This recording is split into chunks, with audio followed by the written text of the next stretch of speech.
topics and opinions expressed in the following show are solely those of the host and their guests and not those of W4CY Radio, its employees, or affiliates.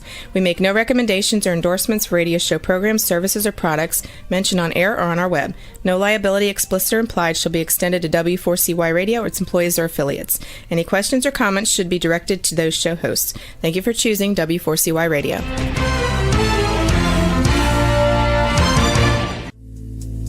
Welcome to Powerful Business Strategies, where you will find out that everything you have ever learned about growing your business is wrong. Finally, a show where you'll learn the right way to grow your business by learning business and financial strategies that your competition isn't doing. And now, here is your host, President of Next Step CFO, Michael Barbarita. And joining Michael for today's show as an executive moderator is Chuki Obiyo. Yes, this is Chuki, and I believe that gratitude is undefeated and growth is about the next step. It is an honor for me to moderate today's discussion with my good friend, Michael. Michael, how are you? Fantastic, Chuki. How you doing? How are you, Chuki? Can you hear me? Oh, you're frozen. Well, my name is Michael Barbarita, President of Next Step CFO. And Next Step CFO is a strategic implementation firm and fractional CFO firm. And business owners hire us to double and triple their profit using business and financial strategies that their competition isn't doing. And our vision is to ensure that overwhelmed business owners achieve the time freedom and consistent profits to build a legacy and the life they desire. Our mission is dedicated to guiding small business owners to leveraging their time, exploiting their profits, and to build a meaningful legacy. And this show, Powerful Business Strategies, in our book of the same name, is a step toward accomplishing that vision and mission. And so with that, I'd like to hand it back to my co-author and moderator for today's show, Chuki Obiyo. Michael, I mean, we've got so much insight packed into today's episode. We may break the circuit. We may break the internet, Michael, just so you know. I think we already have.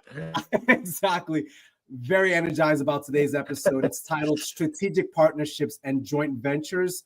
Multiply your revenue without spending more on marketing. And just a quick disclaimer before we really get started. Michael and I are both affiliated with a number of different organizations.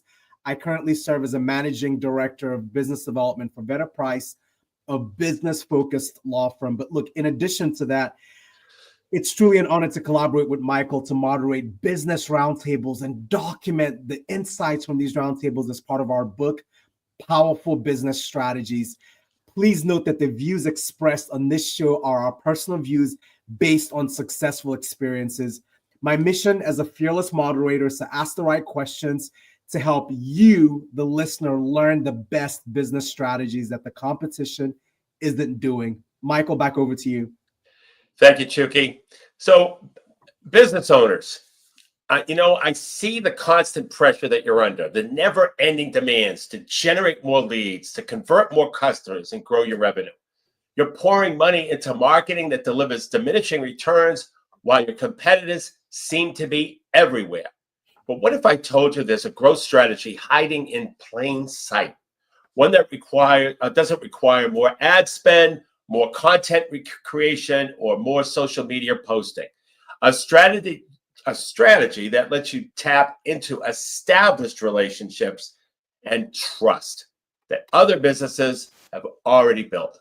And the most successful businesses aren't those with the biggest marketing budgets. They're the ones that master the art of strategic partnerships. Companies like Apple, Starbucks, and Amazon didn't reach the top alone. They leveraged powerful alliances that multiplied their reach and accelerated their growth. Today, I'm going to show you how even small businesses can implement these same partnership principles to dramatically increase revenue without spending another dollar on traditional marketing. So let's unlock that game-changing growth strategy together. So let's start right out with a fundamental truth about growing a business. Traditional marketing is getting more expensive and less effective every year. Digital ad costs have increased by 40% in the past 5 years. Social media reach continues to decline as platforms prioritize paid content. And consumers are bombarded with thousands of marketing messages daily, making it harder than ever to break through the noise. This puts business owners in a difficult position. You need to grow, but the traditional paths to growth, like advertising more, hiring more salespeople, creating more content, all require significant investment with increasing uncertain returns. The good news is there's a powerful alternative that most businesses overlook, and that is strategic partnerships and joint ventures. This approach allows you to leverage the most valuable asset other businesses have already built, and that is trusted relationships with customers who need what you offer. Think about it this way. Would you rather try to convince a complete stranger to buy from you, or someone have someone they already know and trust recommend your product or service? Now, the latter is not only more effective, but typically costs a fraction of traditional marketing. So let me share a quick example. So a home remodeling contractor was spending $5,000 monthly on advertising with, of course, mediocre results. He identified that his ideal customer had recently purchased homes and were likely working with mortgage brokers, real estate agents, and insurance providers. Now, he developed a simple referral partnership with 5 mortgage brokers who would introduce his services to new home buyers. Now, within 90 days, these partnerships were generating twice the leads his advertising had produced at zero additional cost. And within 6 months, he had completely eliminated his advertising budget while growing his business by 40%. Wow. This isn't an isolated success story. Virtually every industry, because they're based on the timeless principle and that the most valuable business asset is trusted relationships with customers. And when you can tap into relationships other businesses have already built, you create a shortcut to growth. Now, you might be thinking that this sounds great, but why would other businesses want to partner with me? Well, the key is creating what I call a mutual value proposition. What I mean by that is these are partnership structures where everybody wins. You, your business, your partner's business, and most importantly, the customer.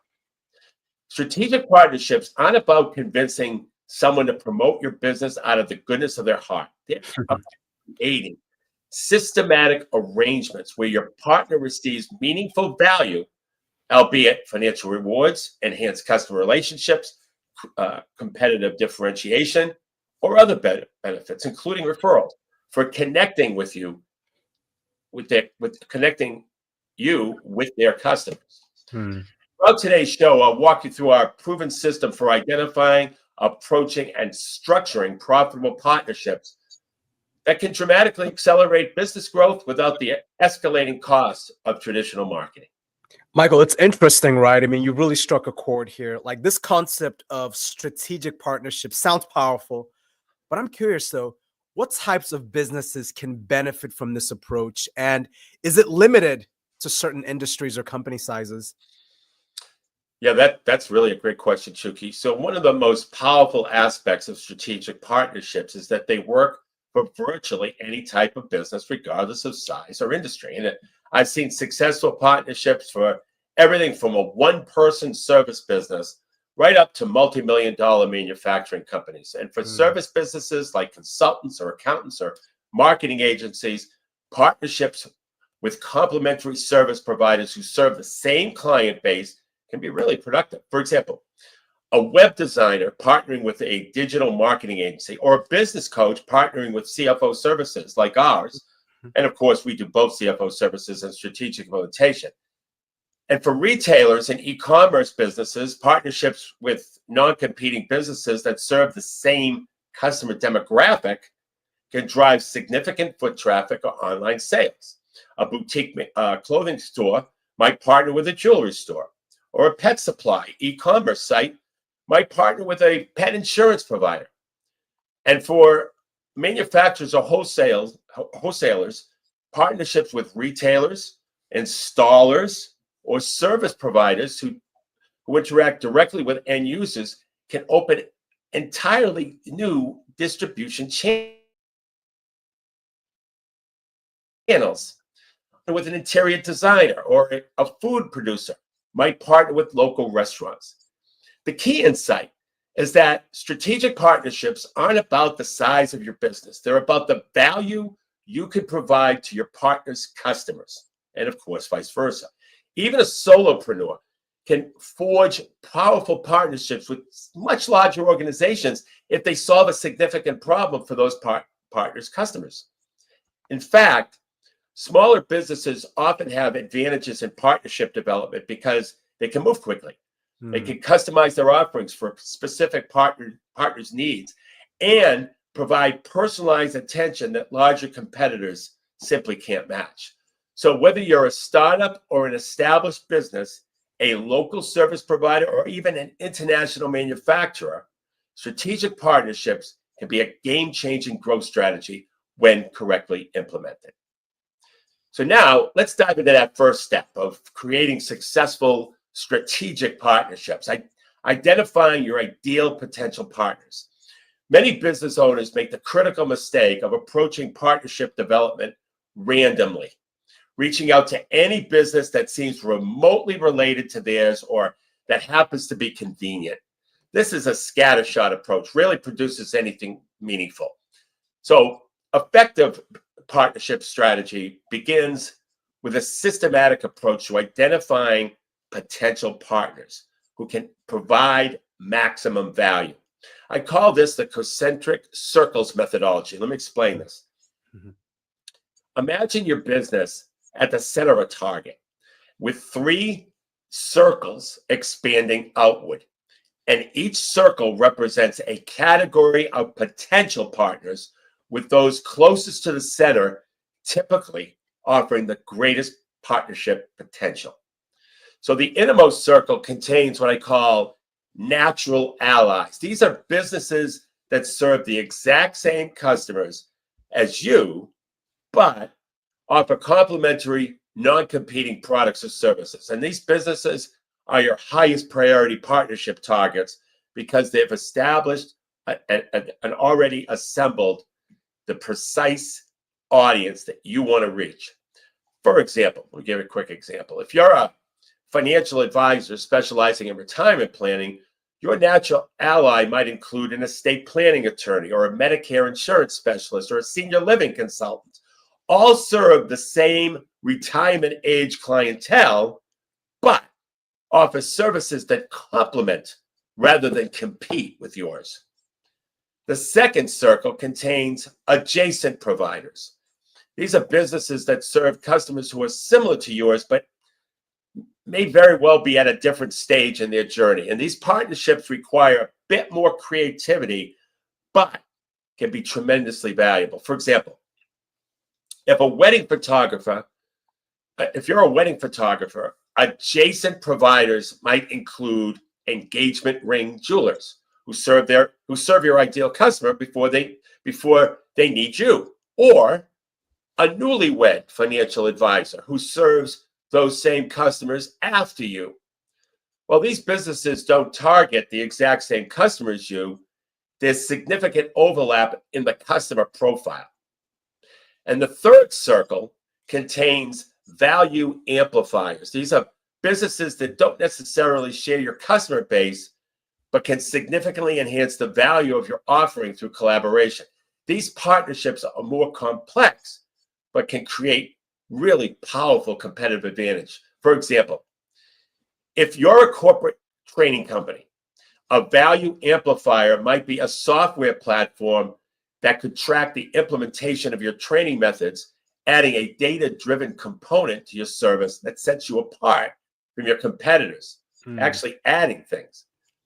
So once you've mapped potential partners across these 3 circles, the next step is prioritization. So you see, not all potential partners offer equal value. You want to focus your partnership development efforts on businesses that possess 3 key characteristics. The first is they have a substantial they have substantial relationship assets where they've established trusted relationships with a significant number of your ideal customers. And the more extensive and trusted these relationships are, the more valuable the potential partnership. Second, they have compatible business values. And what do I mean by that is similar standards of quality, similar standards of customer service and ethics. Partnering with businesses whose values don't line up with yours can damage your reputation and create operational friction. And third, they have clear reciprocity potential. So you find obvious ways they can benefit from a partnership with you, because the strongest partnerships create substantial value for both parties. And let me share a case study that illustrates this process in action. So a high-end kitchen renovation company was struggling to generate qualified leads. Well, using the concentric circles methodology, they identified several categories of potential partners. First, they're natural allies, and they included interior designers, real estate agents, especially those specializing in luxury homes, and high-end appliance retailers, all of whom serve the exact affluent homeowners the kitchen renovation company client was targeting. And then the next set of circle is the adjacent providers, including custom home builders who serve similar customers earlier in their journey, and home automation companies who served the same customers later on. And then the value amplifiers included a sustainable material supplier that could help differentiate their renovations from competitors. And after prioritizing based on these relationship assets, business values, and reciprocity potential, the kitchen renovation company focused the partnership development efforts on interior designers because they had the most trusted relationships with their ideal customers and shared the customer's commitment to quality and could clearly benefit from having a reliable renovation partner to recommend. And within 6 months, partnerships with just 5 interior designers were generating more qualified leads than all of the previous marketing efforts combined at a fraction of the cost. Wow. It was amazing. And the company eventually developed a formal designer partnership program that became their primary growth engine, allowing them to reduce marketing expenses by 60% while increasing revenue by 40%. And the key insight from this example is that strategic partner selection isn't random. It's a systematic process of identifying businesses with the right combination of customer relationships, value alignment, and reciprocity potential. And when you focus your partnership efforts on the right targets, results, they can be amazing. And now, once you've identified potential partners, the next critical step is approaching them effectively. And this is where most partnership initiatives fail. Cold outreach with a self-centered pitch rarely works, no matter how good your offering might be. Instead, I recommend the value first approach, which is a 4-step framework for initiating partnership conversations that consistently produce results. So step 1 is research and customization. Before reaching out to any potential partner, deeply research their business, their customers, and their challenges. Your initial approach should demonstrate that you've done your homework and understand their specific situation. That will increase the chances of engagement. Step 2 is value-led outreach. Your first contact should focus on delivering some type of value, not asking for anything. This might be sharing an industry insight, maybe making a valuable introduction. And it doesn't have to be a customer. It could be a resource, which is next, providing a resource that addresses a challenge that you know they face based on your research. Step 3 is the exploratory conversation. When you do and you secure a meeting and resist the urge to immediately pitch your partnership idea, and instead ask thoughtful questions about their business goals, their challenges, and their customer needs. Let the partnership concept emerge naturally from this conversation. And then step 4 is the co-created proposal. Rather than presenting a predetermined partnership structure, collaborate with your potential partner to design and engage an arrangement that specifically addresses their goals and concerns. The value-first approach dramatically improves partnership conversion rates because it positions you as a thoughtful potential ally, not just another vendor trying to access their customer base. Michael, look, I'm intrigued by this, and our audience as well. Just judging from some of the commentary, they're intrigued as well. Question for you: you mentioned the importance of having reciprocity potential. Great phrase, by the way. And you mentioned this with potential partners. Now, can you provide some specific examples of the types of value a business might offer to make a partnership attractive to another company? Yeah, absolutely, Chuki. So reciprocity is the cornerstone of successful partnerships, and there are numerous ways businesses can create value for potential partners beyond the obvious financial incentives. Yes. So let me outline the 7 most effective forms of reciprocal value. First is direct revenue sharing. That's the most straightforward form of reciprocity. This can include referral fees, commission structures, or revenue sharing arrangements for business generated through the partnership. A financial planner often accounting firms 10% of the first year's fees for any clients referred, creating a meaningful additional revenue stream for those partners. And we always recommend that your strategic partner relationship includes some type of direct revenue sharing. Second, enhance customer experience, providing services that help your partner deliver greater value to their clients. So a home security company partnered with real estate agents to offer complimentary security assessments for new home buyers. This gave the agents a value-added service to offer clients, enhancing their relationship while creating sales opportunities for the security company. And third, it's really something how this framework really helps reduce advertising costs and builds revenue. Third is operational support, helping partners improve their internal operations or reduce costs. So a virtual assistant service offered law firms free administrative support for tasks related to their mutual clients, saving the firm's valuable time while demonstrating the virtual assistant's capabilities. Fourth, access to specialized resources. So providing partners with access to tools, technology, or expertise that they couldn't obtain easily elsewhere. A digital marketing agency gave their partners access to proprietary market research and competitors' analysis tools, creating golden handcuffs that strengthen the relationship. Fifth, co-marketing opportunities, helping partners enhance their visibility and credibility. So a business coach partnered with a local bank to co-host educational workshops for entrepreneurs. And this gave the bank valuable community engagement opportunities that they wouldn't have had otherwise, while generating leads for the coach. Sixth is product enhancement. So improving partners' existing offerings through integration with your services. So a customer service software company created specialized templates and workflows for different industries, making their partners' recommendations much more valuable to their clients. And seventh, competitive differentiation. So this is helping partners stand out in their markets.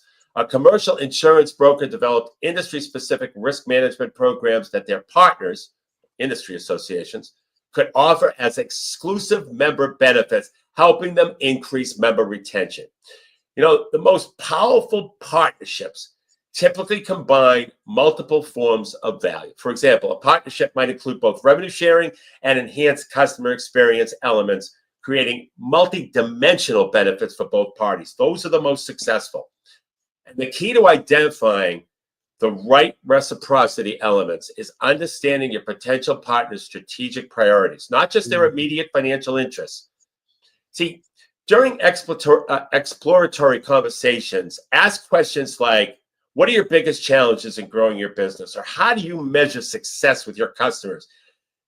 Their answers will reveal the forms of value that they'll find most compelling. That truly is compelling, Michael. A quick question from the audience, if you've got a minute. So Sure.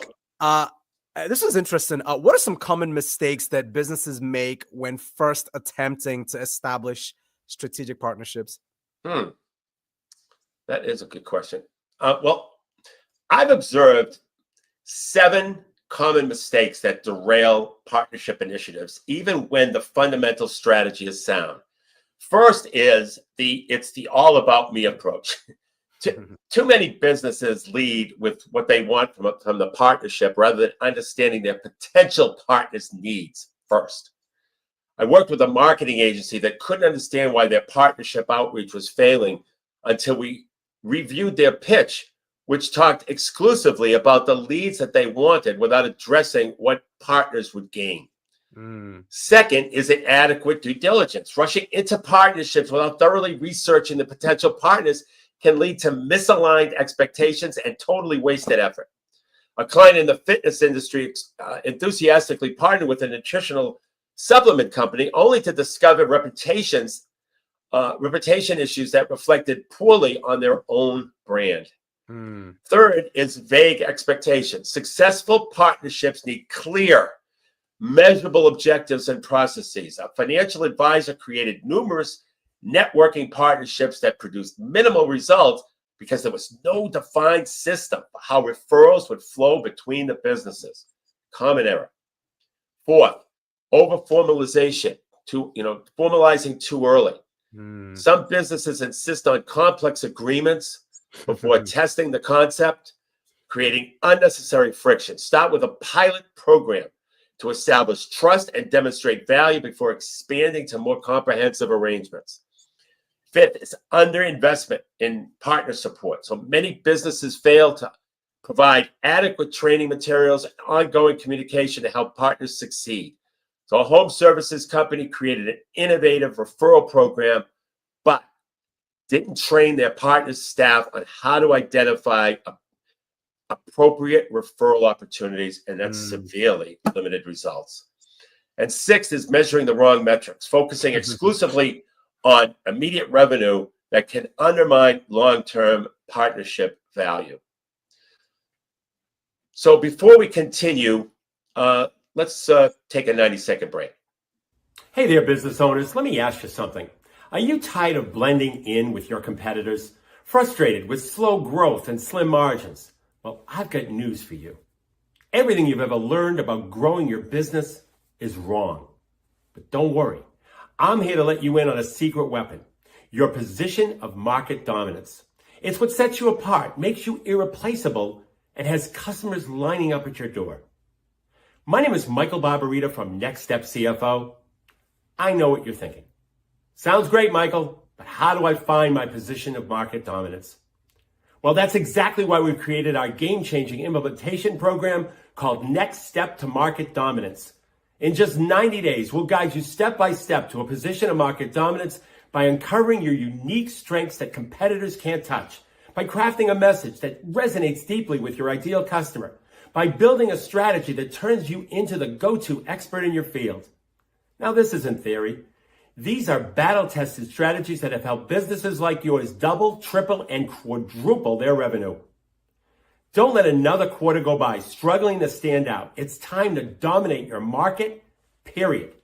Go to nextstepcfo.net/contact, fill out the form, and in the message section, put the word dominate.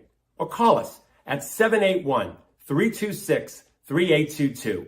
That's nextstepcfo.net/contact, or call us at 781-326-3822.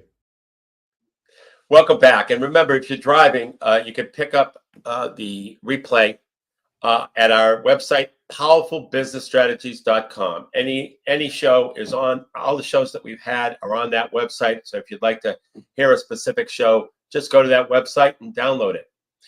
So now let's explore the critical elements of structuring successful partnership agreements that create sustainable value for both parties, all parties if it's a multiple partnership. The most common mistake I see in partnership development is jumping straight to standard revenue, more creative and potentially more valuable structures. While financial incentives are important, the most powerful strategies go beyond simple commission arrangements to create multidimensional value. And so I recommend using what I call the partnership value matrix, and that's a framework for designing partnership structures that align incentives and maximize results. This matrix has 4 quadrants, each representing a different type of value exchange. So the first quadrant is financial exchange, and this includes revenue sharing, referral fees, commission structures, and other monetary incentives. While these are important, they're just the beginning of the value that the partnership brings to each partner. For example, a home service company offered real estate agents $100 for each referred client who completed a service. So, and this was effective, but when they added the other quadrants of value, partnership results increased dramatically. So it wasn't just the financial. The second quadrant is experience enhancement. This focuses on how the partnership improves the experience for the end customer, creating value for both partners' brands. Continuing with our home service example, he created a new homeowner welcome package that agents could gift to their buyers, including priority scheduling, extended warranties, and seasonal maintenance reminders. This added tangible value to the agent's client relationships while establishing the service company as a logical provider. The third quadrant is operational integration. This involves creating systems and processes that make the partnership function smoothly for both businesses. For that home services company, he developed an agent portal where referrals could be tracked, communications could be managed, and reports generated automatically. We also created a co-branded materials and established regular check-in processes. These operational elements reduce friction and increased partner engagement. That's what you want, increased partner engagement. The fourth quadrant is strategic alignment. This ensures that partnership supports both companies and their long-term objectives beyond immediate revenue. So in our example, he established quarterly strategy sessions where the home services company shared neighborhood-specific data with real estate agents, like average service requests by home agent type, helping agents refine their listing strategies. This positioned the service company as a strategic resource, not just a vendor. And then when all quadrants are addressed in your partnership structure, you'll create what I call value resistance, a relationship that can withstand competitive challenges and changing market conditions because it's built on multiple layers of mutual benefit. Now let's talk about how to formalize these arrangements without killing the relationship with, excessive paperwork and restrictions. I recommend like a 3-phase approach to partnership development. So phase 1 is the pilot program. This is a limited scope test of the partnership concept with minimal formal structure. And this lasts usually about 30 to 90 days and focuses on validating the core value exchange. And by the way, throughout this process, both parties are engaged in getting this accomplished. Nice. For example, a marketing agency might work with 3 accounting firms to test a referral program before investing in the full partnership infrastructure. And this allows both parties to experience the partnership benefits with limited risk. Phase 2 is the structured program, a more formalized arrangement with defined processes, expectations, and defined compensation structures. This typically spans 6 to 12 months and includes regular performance reviews and adjustments. At this stage, the marketing agency might develop specialized materials for accounting partners or create a dedicated partner support system and establish regular communication channels. 3 is the strategic alliance. a deeply integrated relationship where both companies align significant portions of their operations and strategy around the partnership. And these relationships typically extend over years and may include exclusive arrangements or co-developed offerings. Our marketing agency might now create industry-specific service packages exclusively for accounting clients, integrate their reporting systems with the accounting firm's platform, or even co-locate staff. And not every partnership needs to progress through all three phases. Many successful partnerships remain at the structured program level indefinitely. And the key is matching the level of formalization to the partnership's strategic importance and performance. And let me share an example of that. And it illustrates effective partnership structuring. A boutique wealth management firm was struggling to grow despite excellent performance because they lacked the marketing resources of larger competitors. Using the partnership value matrix, they developed a comprehensive program for CPAs and attorneys. In the financial exchange quadrant, they offered a tiered revenue sharing structure that increased as the partner referred more business, creating growing incentives for engagement. In the experience enhancement quadrant, they created co-branded financial education workshops that partners could offer their clients, positioning them as more comprehensive advisors. In the operational integration quadrant, he developed a secure client introduction process that respected privacy regulations while making referrals seamless. They also created automated reporting so partners could track their client satisfaction. And in the strategic alignment quadrant, they offered partners access to specialized expertise for complex client situations, even if they weren't directly revenue generating. They launched with a 90-day pilot program involving 3 partners, and they refined the program based on their feedback and then expanded it to a structured program with 15 partners. One of the beauties of these programs that you can actually invite other partners as long as they have and qualify with the methodologies we've been discussing. And within 18 months, these 15 partners were generating 65% of the firm's new clients, far more efficient than previous marketing efforts. And the key insight from this example is that comprehensive partnership design addresses multiple dimensions of value, creating relationships that both parties are invested in and maintaining and also growing. Now let's discuss the importance of systematic management once partnerships are established. So even the best designed partnerships will underperform without consistent attention and nurturing. I recommend implementing what I call a partnership success system. This is a structured approach to managing partnerships for maximum results. And the system has 5 components. First, this is so important because you want to track everything. Clear metrics and reporting. Both partners should have visibility into key performance indicators.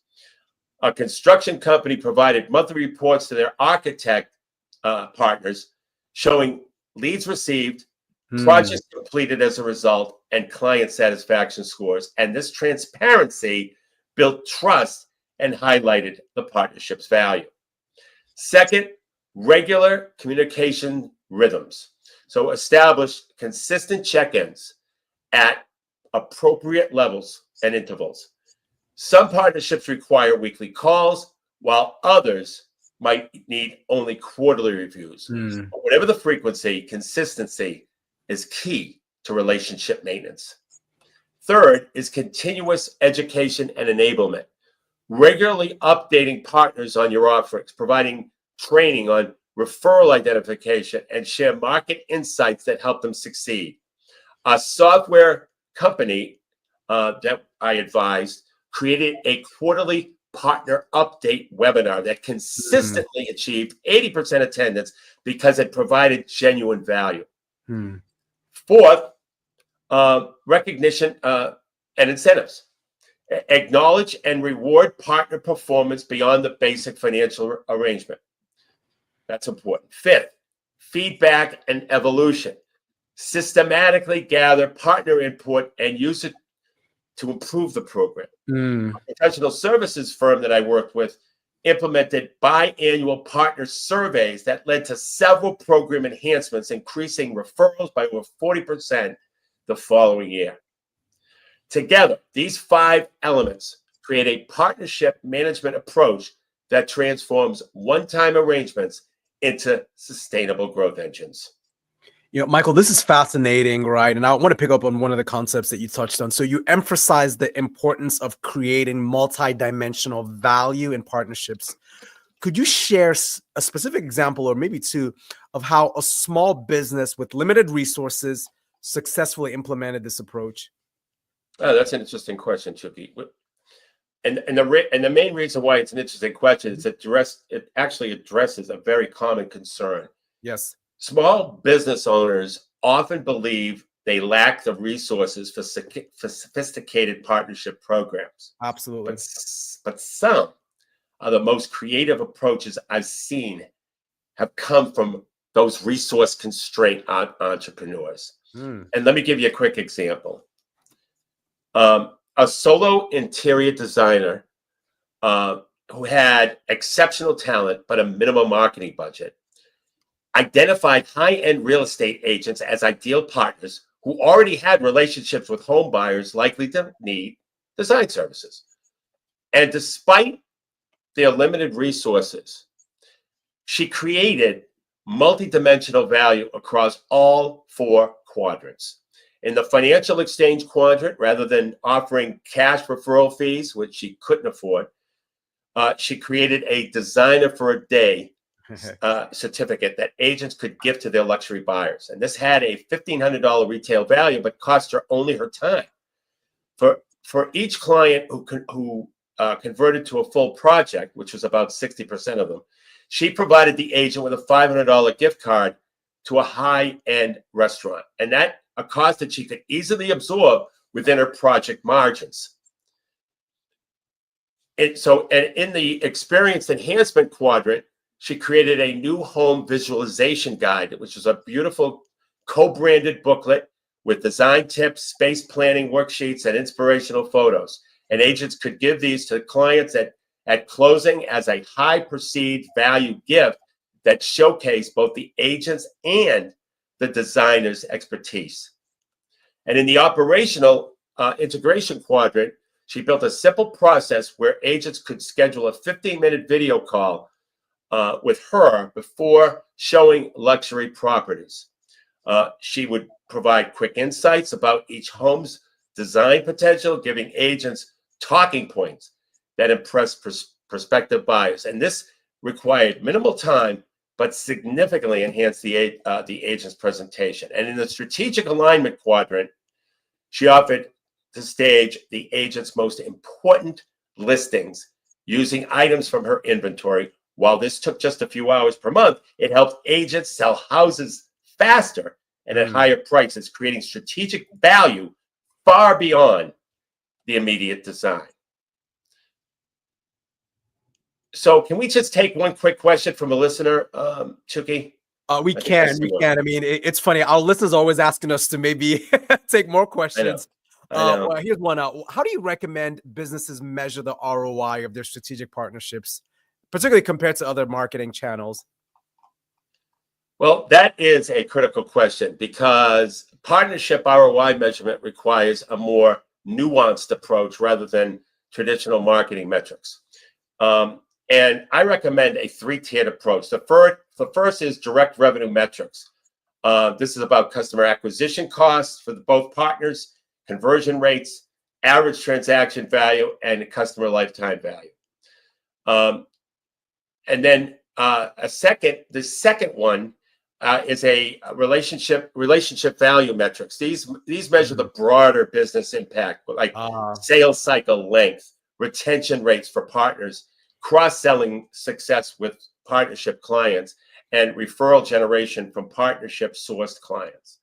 The third is strategic position metrics. These track how partnerships affect your market presence. So the access to new market segments, the brand association benefits, the competitive insulation, that's in partnerships that block competitors, and the innovation opportunities that emerge from partner relationships. And so, Chuki, I was wondering if you could go right into compliments right now. Absolutely. So today in our compliment segments, we want to highlight 3 remarkable professionals, Michael, who are combining their unique talents to create something truly special. This is the type of collaboration, Michael, that you and we often talk about, and we've captured in our book, Powerful Business Strategies. So here are the professionals. First, Stacy Creamer. She is a licensed mental health counselor at Stacy Creamer LMHC. And she's bringing her expertise in mental wellness and therapeutic techniques to the table. Second professional, Joan Didion. She's a skilled practitioner behind Didion Acupuncture. She offers her deep knowledge, Michael, of how traditional Eastern medicine can rebalance our energy and reduce physical manifestations of stress. And then the third professional is Charmin O'Keefe. She's a dynamic force driving Charmin Fitness. She lends her talents to understanding how physical movement and exercise are powerful tools for managing stress and improving overall well-being. Well, Michael, get this. Stacy, Joan, and Charmin together, these 3 wellness experts are developing a product providing an innovative, comprehensive approach to stress management, which integrates mental health, counseling, acupuncture, and fitness training into one comprehensive program. What we find most impressive about this, Michael, I've got to share this with the audience. These 3 professionals are leveraging each other's strengths in a very complementary and synergistic way as part of a joint venture. So instead of competing, they are collaborating to create a signature product that delivers more value to each of their client base. Now, in today's high-pressure world, Michael, you and I both know this. I mean, their work addressing stress through multiple complementary approaches could not be more timely. The timing is impeccable. We absolutely want to commend Stacy, Joan, and Charmin for their vision in creating this holistic stress management system. And we truly want to encourage their ingenuity to continue to develop this very promising venture. We believe that stress relief as a solution has the potential to transform the lives of people across multiple communities, Michael. You can find out more about Stacy on her website at stacycreamerlmhc.com. You can find out more about Joan on her website at didionacupuncture.com. You can find out more about Charmin on her website at charminfitness.com. Back over to you, Michael. Thank you, Chuki. You know, the interesting thing is we didn't even talk about that today, how you could develop products through strategic relationships. My God, we even missed that. Thank God that Stacy, Joan, and Charmin added that to our show.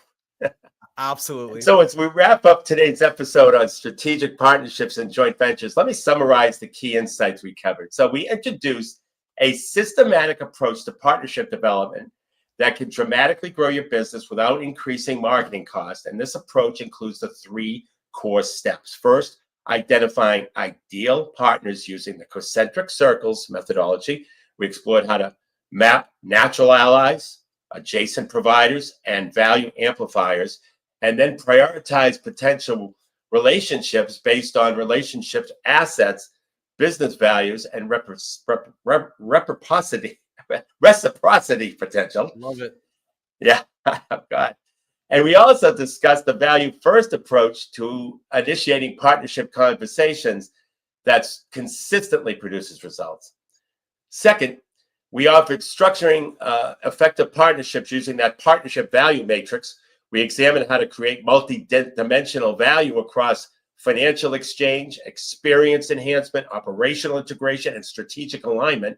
And we also explored the 3 phases of partnership development, from pilot programs to strategic alliances, and the importance of systematic management through partnership success programs. And what I hope you take away from today's episode is that strategic partnerships aren't just another marketing tactic. They're a fundamental business strategy that can improve your growth trajectory. And when implemented correctly, partnerships allow you to leverage existing trusted relationships rather than building them from scratch and creating greater efficiency and effectiveness than traditional marketing approaches. And remember that partnership development is both an art and a science. It requires systematic processes and structured management, but also relationship skills and creative thinking. The businesses that excel at partnerships combine methodology. Boy, I'm having real problems today. I'm going to call it method execution with genuine relationship building. And if you implement just one strategy from today's episode, make it the partnership value matrix, looking beyond simple financial arrangements to create multidimensional value is the key to developing partnerships that both perform strongly and endure over time. And as you develop your own partnership strategy, remember that the goal isn't quantity, but quality. A small number of well-structured, activity-managed partnerships will generate far more value than a large network of casual, opportunistic relationships. So to get a copy of the book, Powerful Business Strategies, simply go to our website, www.nextstepcfo.net. It's totally complimentary. And until next Monday at noon Eastern Time, for Chuki Obiyo, my name is Michael Barbarita. And remember, don't keep doing what your competition is doing. You have been listening to Powerful Business Strategies, finding out that everything you ever learned about growing your business is wrong. Tune in next week and every week at noon Eastern Time on W4CY Radio with your host, Michael Barbarita of Next Step CFO and moderator Chuki Obiyo.